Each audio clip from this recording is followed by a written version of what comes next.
Bismillahirrahmanirrahim. Assalamualaikum warahmatullahi wabarakatuh.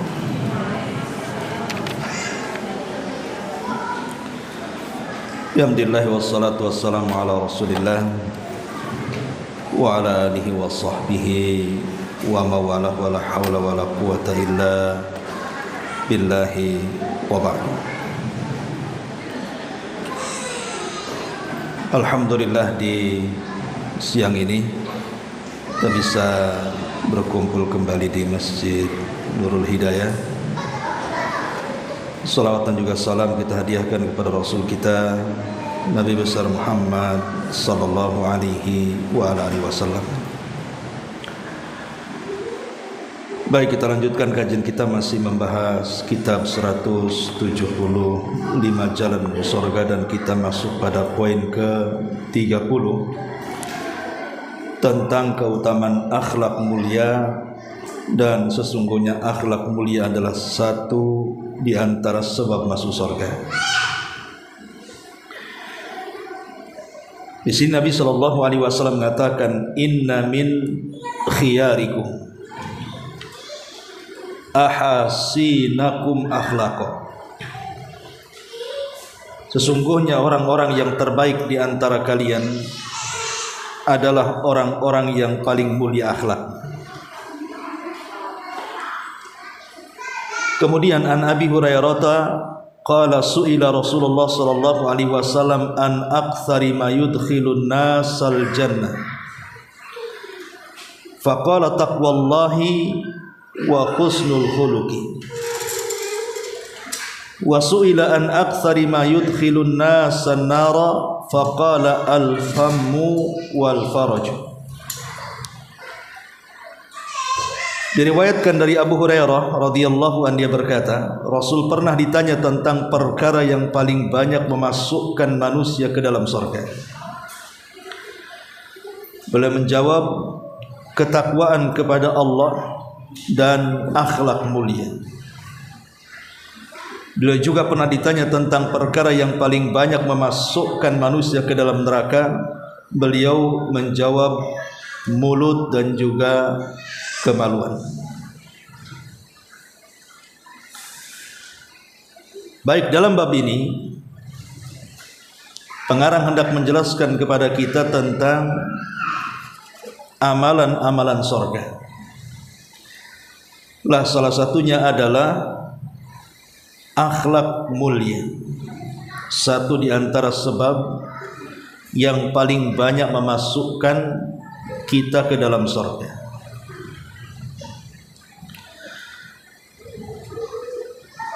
Kita tahu bahwa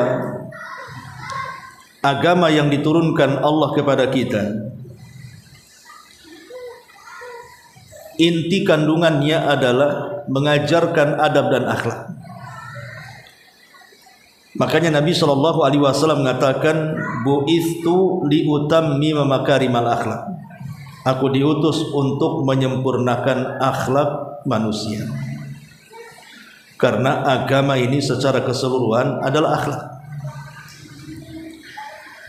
Lah akhlak sendiri terbagi menjadi beberapa bagian.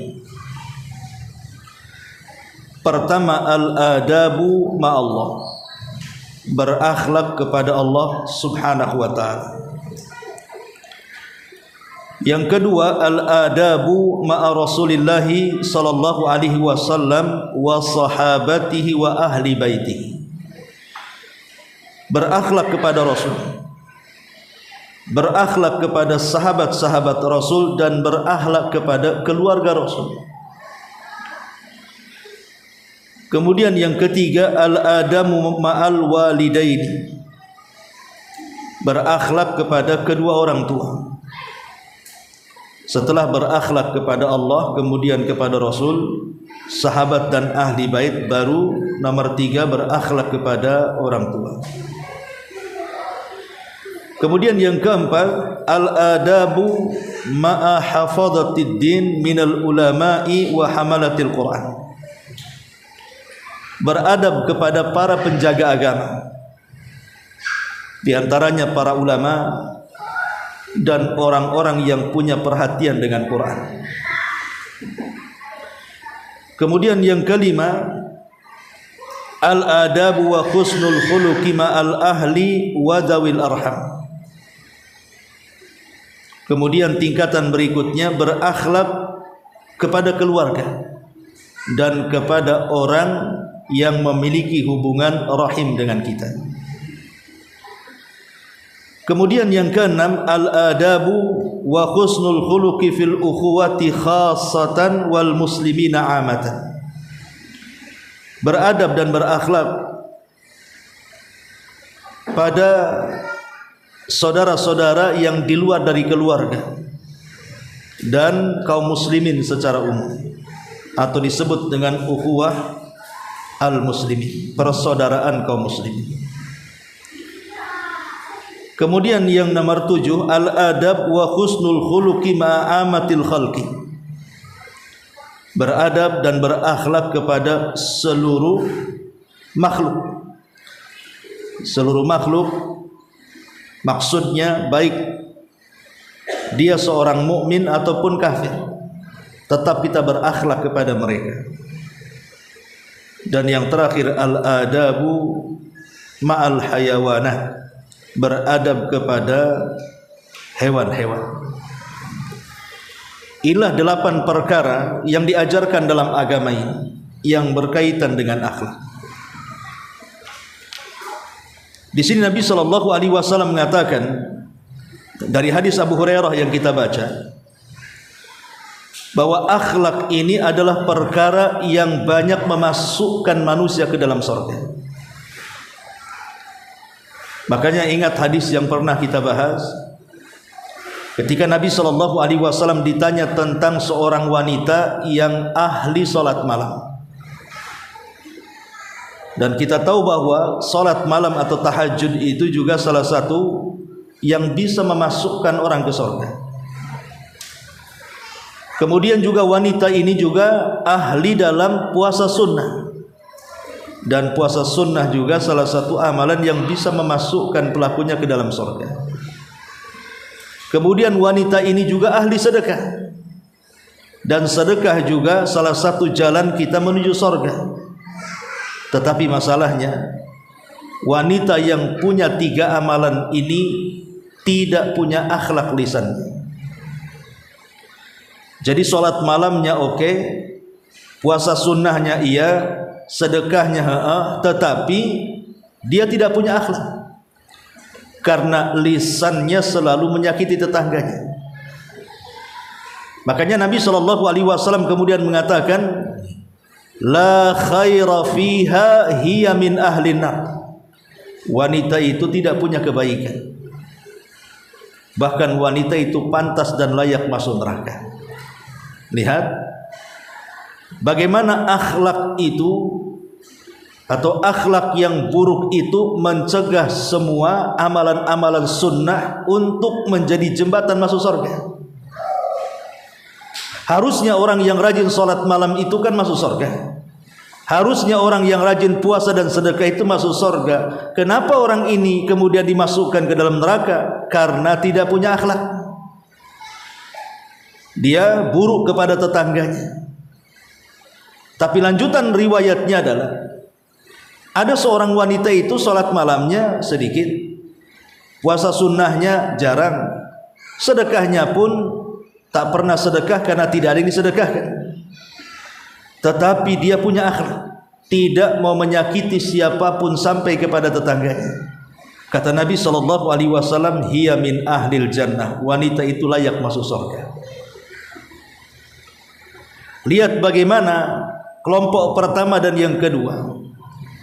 Kelompok pertama memiliki bekal dengan banyaknya amalan sunnah, dari sholat malam, tahajud sampai kepada sedekah dan puasa, tetapi tidak memasukkan ia ke dalam surga. Kenapa? Karena akhlaknya tidak baik. Kelompok yang kedua justru amalan sunnahnya kurang, tetapi menonjol dari segi akhlaknya. Rasul mengatakan hiya min ahlil jannah, wanita itu layak masuk surga. Dari sini kita tahu bahwa bukan sholat malam yang banyak memasukkan orang ke surga. Bukan puasa sunnah yang banyak memasukkan orang ke surga, juga bukan sedekah. Tetapi akhlaklah yang banyak memasukkan orang ke surga. Makanya di sini Rasul ditanya tentang yang paling banyak memasukkan manusia ke dalam surga, maka Rasul mengatakan taqwallah, bertakwa kepada Allah, wa husnul khuluqi, dan berusaha untuk memiliki akhlak mulia. Sebaliknya di sini Rasul bertanya, lalu yang banyak memasukkan manusia ke dalam neraka itu apa? Maka Rasul mengatakan al-fammu wal faraj, mulut dan kemaluan. Kenapa? Karena dua perkara inilah pemicu buruknya akhlak. Pertama, lisan. Dari lisan inilah muncul ghibah, dari lisan inilah muncul dusta, dari lisan inilah muncul namimah, mengadu domba. Dari lisan inilah muncul kemudian ikhtilaf di mana-mana, menghina, mencaci, memaki, merendahkan, dan begitu seterusnya, zalim, dari lisan. Makanya wajar kalau yang paling banyak memasukkan orang ke dalam neraka itu adalah lisan, karena dari lisan ini muncul buruk akhlak ataupun kemaluan. Dari kemaluan inilah kemudian muncul zina, dan itu adalah buruk akhlak. Maka kita kemudian pahami bahwa bertakwa dan baik akhlak itulah yang paling banyak memasukkan orang ke dalam surga. Tapi sebaliknya, buruk akhlak itulah yang mencegah manusia masuk ke dalam surga. Kemudian Nabi SAW mengatakan, ma syai'un asqalu fi mizanil mu'min yaumal qiyamati min khuluqin hasanin wa innallaha la yubghidul fahishal badi. Tidak ada satu amalan yang paling berat dalam timbangan seorang mukmin pada hari kiamat daripada akhlak mulia.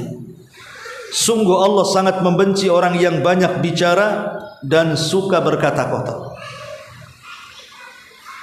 Lihat bagaimana Nabi SAW mengatakan, yang paling mudah untuk memberatkan timbangan kita di hari ketika amalan kita ditimbang di hadapan Allah adalah akhlak. Dan akhlak mencakup 8 perkara yang tadi saya sebut, baik yang bersifat hablum minallah ataupun hablum minannas. Tapi sebaliknya, yang meringankan timbangan adalah buruk akhlak. Makanya Rasul mengatakan Allah sangat membenci orang yang banyak bicara lagi berkata-kata kotor, karena kedua perkara itu ciri orang yang tidak berakhlak. Kemudian Nabi SAW juga mengatakan, innal mu'mina la yudriku bi husni khuluqihi darajatas sa'imil qa'im. Sesungguhnya seorang mukmin akan mendapatkan tingkatan seseorang yang selalu berpuasa dan salat malam dengan kemuliaan akhlaknya. Subhanallah, tadi saya sudah sebutkan bahwa terkadang sorga itu tidak bisa diraih, maksudnya sorga dalam tingkatan tertentu itu tidak bisa diraih dengan hanya sekedar puasa, dengan hanya sekedar salat malam, tetapi hanya bisa diraih dengan akhlak. Maka dari hadis ini kita tahu bahwa akhlak itu lebih mulia dibandingkan tahajud, dibandingkan puasa. Jadi akhlak itu lebih luhur, lebih tinggi dibandingkan orang yang sepanjang malam dia tegak berdiri menghadap Allah untuk tahajud, atau orang yang sepanjang hari menahan lapar berpuasa sepanjang harinya. Kenapa demikian pertanyaannya? Kok bisa? Ulama membagi ibadah itu ada 2. Ada ibadah yang sifatnya lazim, ada ibadah yang sifatnya muta'addi. Ibadah yang sifatnya lazim artinya manfaatnya kembali kepada orang yang melakukan ibadah. Tetapi ibadah yang bersifat muta'addi, manfaat ibadahnya bukan hanya kepada diri sendiri tetapi kepada orang lain juga. Lah salat malam ataupun puasa, manfaatnya ke siapa? Ya ke yang berpuasa. Orang tahajud yang manfaatnya kayak orang yang bertahajud saja. Orang lain tidak bisa merasakannya. Tetapi orang yang punya akhlak itu manfaatnya bukan hanya kepada diri sendiri, tetapi kepada orang lain. Ketika tersenyum kepada orang, membuat lega orang, berarti ini orang bukan orang jahat. Ketika orang mengucapkan kalimat-kalimat yang santun, orang merasa senang, merasa lapang, merasa bahagia. Ketika kita menolong orang lain, orang pun merasa tertolong, dan begitu seterusnya. Maka dalam kaidah para ulama, ibadah yang bersifat manfaatnya luas lebih baik dibandingkan yang manfaatnya sempit. Itulah kenapa kemudian akhlak ini bisa menandingi derajat orang yang berpuasa dan derajat orang yang salat malam. Kemudian Nabi mengatakan, akmalul mu'minina imanan ahsanuhum khuluqan. Orang yang paling sempurna imannya dari kalangan orang-orang yang beriman adalah orang yang paling mulia akhlaknya. Lihat, Rasul mengatakan orang yang paling sempurna imannya. Mafhum kebalikannya berarti orang yang kurang imannya adalah yang buruk akhlaknya. Jadi akhlak itu bisa meningkatkan iman seseorang, sebagaimana buruk akhlak juga bisa menurunkan iman seseorang. Maka kalau iman kita ingin sempurna, dan ingat kesempurnaan iman itu melahirkan orang-orang yang akan menggerakkan seluruh badannya untuk melakukan kebaikan. Kenapa ibu bisa melangkahkan kaki ke sini coba? Siapa yang menggerakkan? Disuruh suami? Atau dipaksa anak? Atau diajak tetangga? Tidak, yang menggerakkan orang hadir di majelis ilmu itu karena iman sebenarnya. Iman ibu. Buktinya ada yang mau ke pengajian, ada yang enggak. Jadi iman itu kalau sudah mengakar dalam hati itu menggerakkan semua badan. Lah, orang-orang yang kemudian sempurna imannya, maka gerakan badannya juga semakin sempurna. Dan itu bisa diraih dengan baiknya akhlak. Makanya akhlak itu melahirkan banyak perkara yang sangat terpuji. Kemudian Nabi SAW mengatakan, inna aqrabakum minni majlisan yaumal qiyamah ahasinuhum akhlaqah. Sesungguhnya orang-orang di antara kalian yang paling dekat tempat duduknya denganku pada hari kiamat, mereka orang-orang yang mulia akhlaknya di antara kalian. Subhanallah, lihat bagaimana kemuliaan akhlak bisa mendekatkan diri kita di sisi Nabi SAW pada hari kiamat. Kita sudah tidak berjumpa dengan Nabi, dan kita pun tidak bisa melihat Nabi. Hanya satu kesempatan kita bisa menatap wajah Nabi dan duduk di samping Nabi. Dengan cara apa? Memperbaiki akhlak. Kemudian Nabi SAW juga mengatakan, inna min ahabbikum ilayya wa aqrabikum minni majlisan yaumal qiyamati ahasinukum akhlaq. Wa inna abghadakum ilayya wa ab'adakum minni majlisan yaumal qiyamah ath-thartharun wal mutasyaddiqun wal mutafayhiqun. Qalu ya Rasulullah, qad alimna ath-thartharun wal mutasyaddiqun, famal mutafayhiqun? Qala al mutakabbirun. Sungguh ada orang-orang yang paling aku cintai dan orang yang paling dekat tempat duduknya denganku pada hari kiamat. Siapa mereka? Orang-orang yang paling mulia akhlaknya. Tapi di sana ada orang-orang yang paling jauh dariku tempat duduknya pada hari kiamat. Siapa mereka? Yang pertama, ats-tsartsarun, orang yang banyak bicara. Orang yang banyak bicara, kalau tidak penting pasti akan memelesetkan lidahnya. Orang kalau ngomong terus ya, pasti satu hari akan kepleset lidahnya. Pasti akan mengeluarkan kata-kata, sadar ataupun tidak, kata-kata itu justru berdosa di hadapan Allah.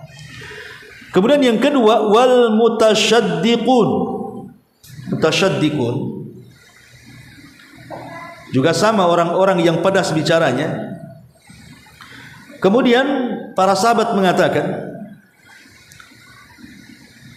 jadi kami sudah paham apa ats-tsartsarun, banyak bicara, al-mutasyaddiqun orang yang keras lancang bicara, Famal mutafaihikun, apa makna mutafaihikun ya Rasulullah? Maka Rasul mengatakan, itulah orang-orang yang sombong. Abdullah ibn Mubarak ketika mendefinisikan kalimat husnul khuluq, beliau mengatakan husnul khuluq adalah kelembutan wajah.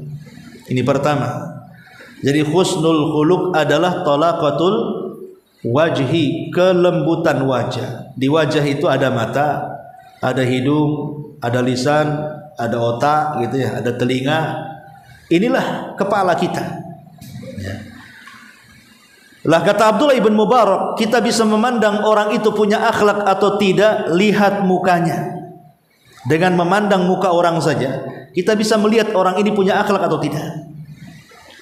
Kalau nampak matanya indah, tidak tajam melotot, nampak lisannya senyum, tidak tajam bicara, nampak telinganya tidak mungkin mendengarkan kecuali yang dibolehkan, dan tidak mencium kecuali dihalalkan, dan wajahnya bercahaya karena adanya kelembutan, maka orang ini berakhlak. Tapi kalau baru ngomong saja sudah nyelekit, sudah keluar kata-kata binatang, sudah bu, orang ini nggak punya akhlak. Ya. Atau jarang senyum, ya, susah kali senyum, tahu mahal kali ya. Senyumnya itu kalau ada maunya saja, nah itu berarti tidak punya akhlak. Jadi sebenarnya kita bisa melihat akhlak itu dari wajah seseorang itu sudah bisa.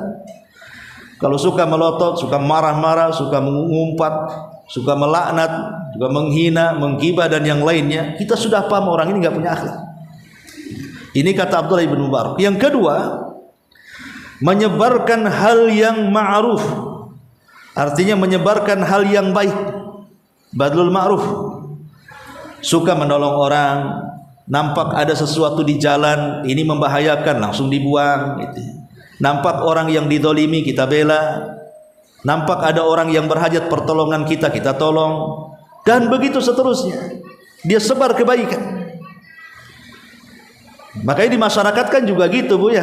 Kalau ada tetangga ini suka ngasih lauk, mungkin gak seberapa lauknya, mungkin sepotong tahu tempe, tapi sering dia ngasih gitu ya. Ketika orang ini hilang, itu ibu bisa membandingkan. Dulu saya punya tetangga, baik kali dia suka ngasih, padahal ngasihnya nggak banyak sebenarnya. Itu akan dikenang tuh, karena itu bagian daripada akhlak, menyebarkan dari hal-hal yang ma'ruf, yang baik. Kemudian yang nomor 3 kata beliau, menolak gangguan. Menolak gangguan itu artinya kalau ada tetangga yang menghina kita, kita tidak lawan hinaan dengan hinaan, celaan dengan celaan, pukulan dengan pukulan, gibahan dengan gibahan, tidak. Berusaha untuk memaafkan, menjauh, lapang dada, beri udzur, ya, menolak keburukan orang. Sebab kalau seandainya cacian dilawan cacian, makian dilawan makian, apa bedanya kita dengan dia?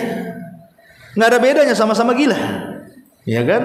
Tapi kalau seandainya dia marah kita tenang, dia mencaci kita memuji, ya, dan begitu seterusnya, dia emosi kita sabar, itulah terbedakan mana di antara kita yang baik dan yang buruk jadinya.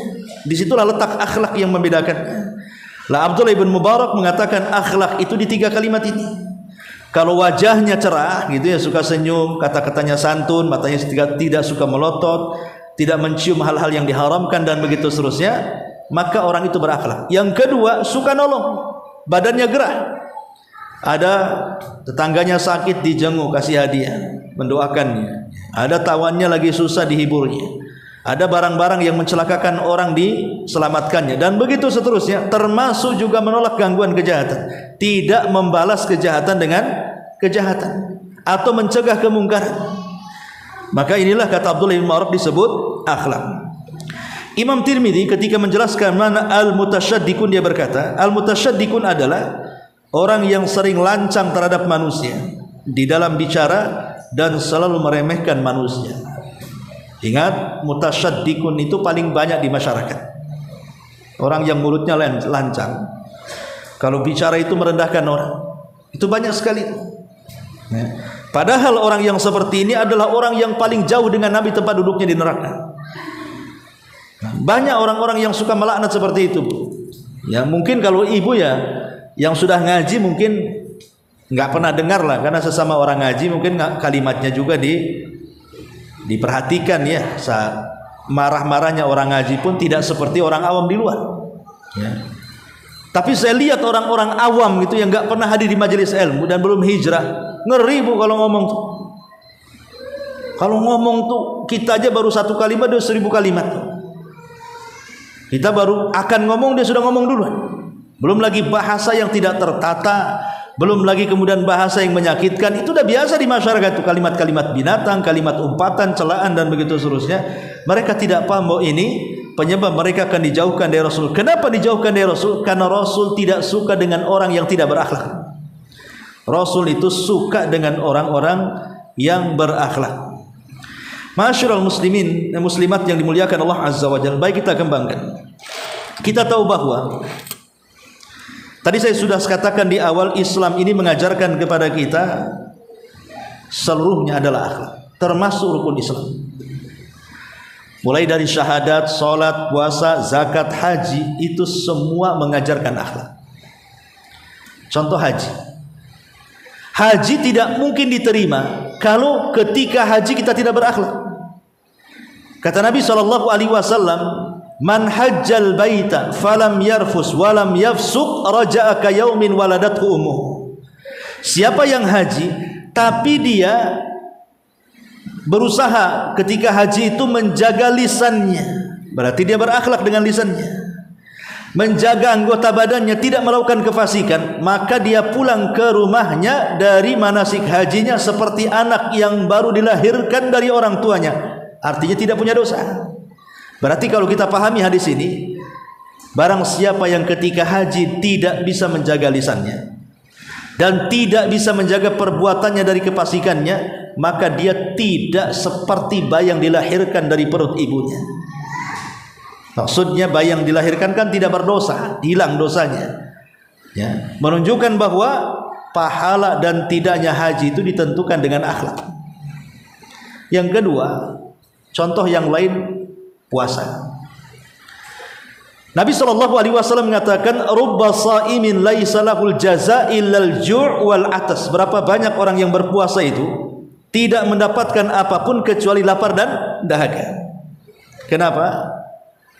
Karena dalam hadis yang lain, mereka belum mampu meninggalkan kemaksiatan kepada Allah.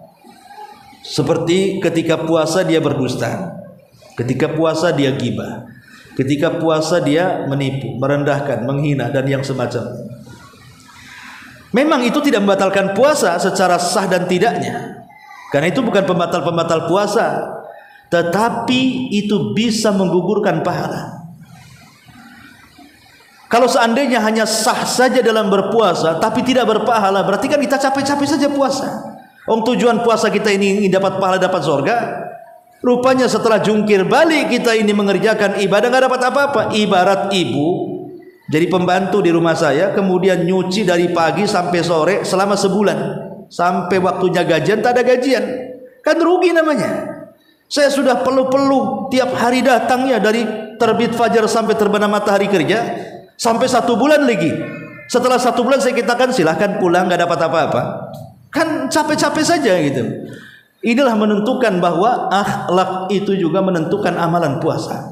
Makanya Rasul mengatakan, malam yada qaulazur wal amala bihi falaysa lillahi an yada'a ta'amahu wa syarabahu. Barang siapa yang belum sanggup meninggalkan ucapan-ucapan kotor dan juga perbuatan-perbuatan mungkar, maka tidak ada hajat bagi Allah untuk menerima menahan lapar dan dahaganya. Artinya Allah tidak ada hajat menerima puasanya kalau dia belum bisa meninggalkan ucapan kotornya. Nah, dia lihat bagaimana akhlak itu juga menentukan puasa. Dengan kata lain, puasa melahirkan akhlak. Dengan kata lain, haji melahirkan akhlak, supaya haji dan puasa diterima. Begitu juga salat. Allah mengatakan, inna salata tanha anil fahsya'i wal munkar. Sesungguhnya salat itu bisa mencegah perbuatan keji dan mungkar. Perbuatan keji dan mungkar itu adalah sesuatu yang tidak ada akhlak. Tetapi dengan salat bisa dicegah tuh akhlak-akhlak buruk dan menjadi akhlak yang baik. Jadi salat itu juga melahirkan akhlak. Apalagi zakat. Zakat jelas Allah mengatakan wa yuzakkihim khudh min amwalihim shadaqatan wa tutahhiruhum wa tuzakkihim biha. Khudh min amwalihim shadaqah. Ambillah dari harta mereka sebagai zakat. Sedekah di sini maksudnya zakat. Yang bisa tutahhiruhum wa tuzakkihim biha, membersihkan hati dan membersihkan dosa. Akhlak yang inti itu dalam hati, kemudian diaplikasikan dalam perbuatan, apalagi syahadat. Intinya bahwa rukun Islam itu mengajarkan akhlak, karena memang agama Islam itu secara keseluruhan adalah akhlak, sebagaimana yang saya sudah sebutkan di awal, 8 perkara seseorang itu harus berakhlak. Akhlak kepada Allah, jelas mentauhidkan Allah dan tidak menyekutukannya. Yang kedua, akhlak kepada Rasul. Artinya kita membenarkan apapun yang dihabarkan, melaksanakan apapun yang diperintahkan, menjauhi apapun yang dilarang, dan tidak melakukan sebuah syariat kecuali yang telah disyariatkan dia dari Allah Subhanahu wa taala. Itu akhlak kepada Rasulnya. Kemudian akhlak kepada orang tua, ma'ruf, tidak melawan, tidak mengatakan apalagi memukul, dan begitu seterusnya. Ini semua adalah akhlak yang mulia. Wallahu alam. Inilah pembahasan kita dari kitab 175 Jalan Menuju Surga. Baik, sebelum saya tutup, kita buat tanya jawab. Silakan.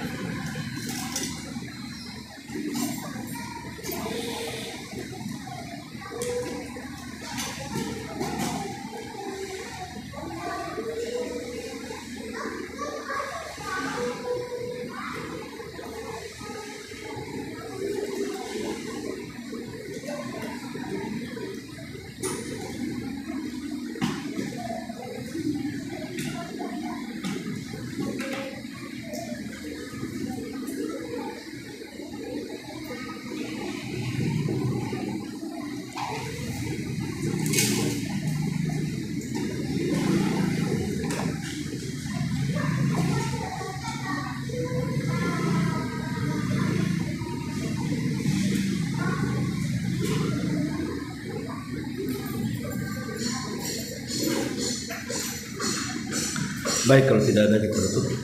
Subhanallah bihamdika asyhadu an la ilaha illa anta astaghfiruka wa atubu ilaik. Allahu ta'ala alam. Assalamualaikum warahmatullahi wabarakatuh.